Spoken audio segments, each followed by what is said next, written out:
When you're buying a home, your purchase price is going to be paid for by a combination of your down payment and your mortgage.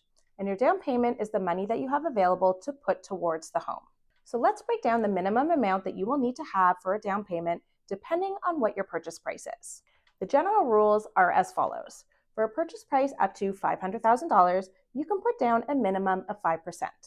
For the portion of your purchase price between $500,000 and $1,499,999, you can put down a minimum of 10%.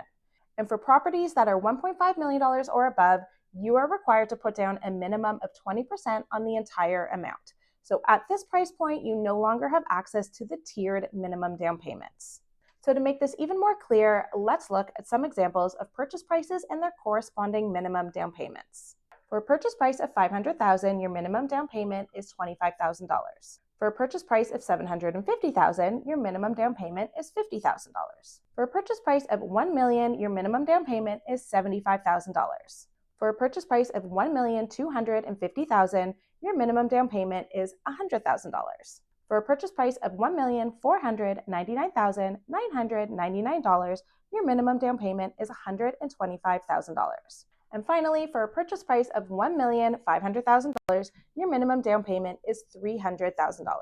So as you can see, as soon as you get to that $1.5 million price point, your minimum down payment jumps quite a bit as you're now required to put down a minimum of 20% on the entire amount.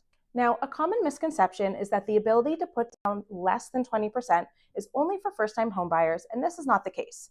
This tiered system is available to all home buyers as long as you are purchasing your primary residence. A scenario when you do have to put down a minimum of 20%, regardless of your purchase price, is when you're buying an investment property. I'd also like to share that when you're buying a home for less than $1.5 million and you're putting down less than 20%, you will be required to purchase mortgage default insurance. This is an insurance that protects the lender because it's now what's called a high ratio mortgage. The cost of it will equal an amount somewhere between 2.8% and 4% of your mortgage amount, and this sum will be added to your mortgage, thereby increasing it.